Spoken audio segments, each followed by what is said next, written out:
Olá, bem-vindos ao canal Falas do Henrique. A nossa intenção é passar informações de como funciona o mundo espiritual.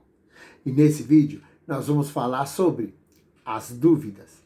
Bom, se você gostar do vídeo e quiser ajudar a divulgar, é só clicar no joinha, deixar um comentário e compartilhar com os amigos. Se você ainda não está inscrito, se inscreve e ativa o sininho. Desde já, nosso muito obrigado. Então, você costuma duvidar das coisas ou aceita tudo que escuta sem questionar? Você costuma analisar as informações que te chegam e vai pesquisar para conferir se são verdades ou se são apenas opiniões pessoais? Ou você acha que toda a informação é verdadeira? Bem, a história da humanidade está cheia de relatos que por muito tempo foram considerados como verdades absolutas.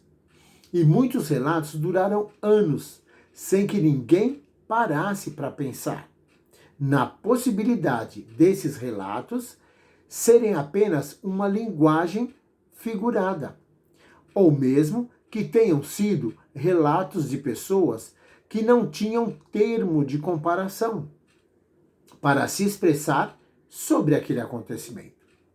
Por exemplo, no livro de Atos, no capítulo 1, versículos 8 a 11, nós podemos ler o relato de quando Jesus estava reunido com os discípulos após a ressurreição. E ele passava suas últimas orientações. E ao terminar essas orientações, aconteceu uma coisa muito interessante, mas que é pouco comentada e sequer é analisada. E o relato é assim: Jesus foi elevado às alturas até desaparecer numa nuvem. E é isso mesmo. Você já sabia? Pode conferir, está lá na Bíblia. E enquanto os que estavam com ele pararam tudo e ficaram olhando para o céu, eis que apareceram junto deles dois homens vestidos de branco, que perguntaram por que eles estavam olhando para o céu, se Jesus já havia sido recebido em cima, no céu. Bom, aqui então nós podemos nos perguntar: será que foi assim mesmo? Será que Jesus, que caminhou sobre as águas, conseguia levitar até o céu? Será que ele foi agraciado com asas nesse momento sublime? Ou será que ele foi elevado ao céu de uma outra forma, que as pessoas não sabiam como explicar? Bom, essas são perguntas que deveriam fazer parte dos estudos sobre os atos de Jesus. E um outro exemplo que nós podemos citar é o de quando Jesus multiplicou os pães e os peixes, que nós podemos ler no livro de João, no capítulo 6, versículos 8 a 13, que é assim: E um dos seus discípulos, André, disse-lhe: Está aqui um rapaz que tem 5 pães e 2 peixinhos. E disse Jesus: Mandai assentar os homens. E assentaram-se em número de quase 5.000. E Jesus tomou os pães e, dando graças, repartiu-os pelos discípulos, e os discípulos pelos que estavam assentados, e igualmente fez com os peixes. E quando todos estavam saciados, disse aos seus discípulos: Recolhei os pedaços que sobraram, para que nada se perca.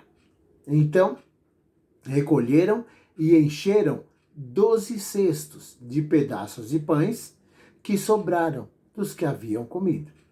Bem, e aqui, mais uma vez, nos vem uma pergunta: será que Jesus usou de mágica para conseguir isso? Bom, na Bíblia não consta que Jesus fazia mágicas. E se usou, será que ele errou na conta? Visto que sobraram 12 cestos de pedaços de pães? Ou seja, essas são coisas que a gente precisa analisar para entender. mesmo porque sobraram pedaços de pães e não pães inteiros.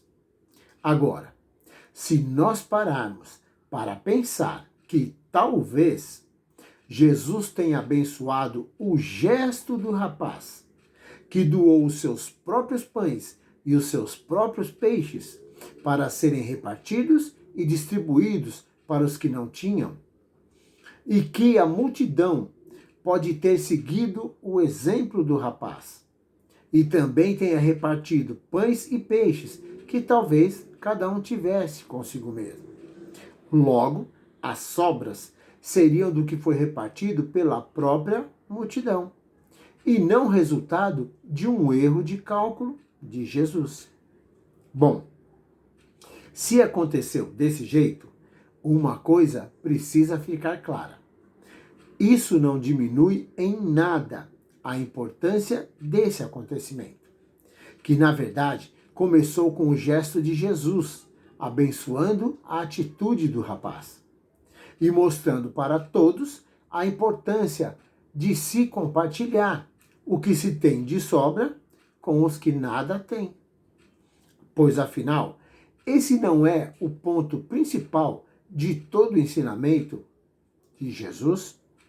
Bem, a grande verdade é que uma dúvida ou um questionamento não deve servir para desmerecer um acontecimento, mas sim como uma oportunidade de se investigar mais a fundo e conseguir explicações lógicas para comprovar o acontecimento.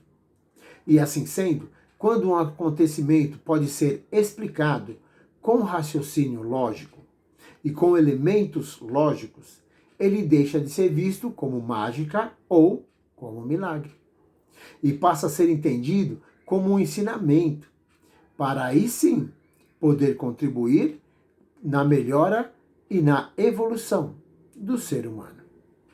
Tanto que em setembro de 2020 foi recebida uma mensagem no Grupo Espírita Trabalhadores da Luz. E essa mensagem foi assinada pelo Espírito Marcelo. Eu vou deixar ela aqui na descrição desse vídeo. E a mensagem é assim, abre aspas. A busca incessante da melhor forma e da melhor maneira de servir é sempre a melhor das atitudes que se pode ter para se poder alcançar o autoconhecimento e o conhecimento das coisas que acontecem à nossa volta o tempo todo. A vontade de querer se melhorar retira o ser humano do estágio de letargia que muitos se encontram ainda hoje. Esse estágio onde a tudo se vê e a tudo se ouve, mas a nada se interage. O estágio onde as informações se chegam e se vão, mas não conseguem deixar nada que possa alterar o estágio inicial, de quando as informações ainda não podiam ser recebidas e nem podiam ser entendidas. A informação é fluxo constante que banha o ser humano desde os primórdios da civilização. O que fez com que o animal semi-desperto pudesse olhar para si mesmo e se ver, não como um ser a mais na natureza, mas como um ser individual e capacitado de raciocínio sobre o que deveria ou não fazer e sobre o que poderia ou não lhe trazer benefícios ou prejuízos para a sua própria natureza de ser diferenciado.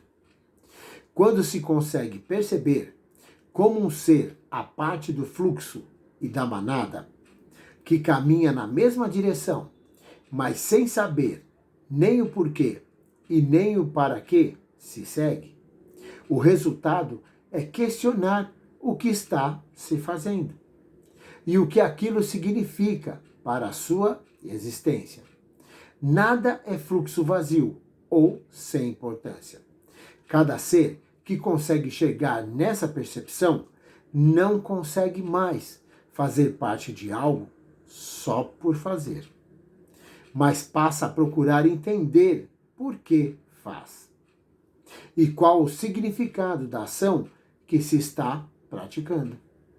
A dúvida não é castigo e nem atitude da mente que não se preocupa em aprender. A dúvida é, antes de mais nada, o que faz com que se busque entender o que está acontecendo e o motivo para o qual as coisas acontecem. Sempre se questione, pois a certeza é traiçoeira, pois não deixa o fluxo continuar e prosseguir, percorrendo novos caminhos que podem trazer mais e mais informações e conhecimentos. Não se atenha aos primeiros sentidos e às primeiras conclusões. Não se deixe ficar paralisado, contemplando o que já está à sua frente. É preciso que se vá além, pois até aqui você já chegou. Confiança, paciência e perseverança. Foi difícil começar, mas a dedicação pode suprir o tempo que se perdeu, pois nada acontece sem que isso possa melhorar tudo ao redor de cada um. Gratidão pela desconfiança. Ela será o combustível para se ir mais longe. Houve dúvidas no início e foi o que permitiu com que tudo se clareasse em suas mentes. Não duvidem da dúvida. Ela é sadia. Fecha aspas. Assinado, Marcelo. E isso é para a gente pensar. Bom, esperamos que vocês tenham gostado. E acredite, todos nós temos mentores espirituais que nos orientam o tempo todo e nos ajudam sempre que a gente deixa. Até o próximo vídeo. Tudo de bom e muita luz!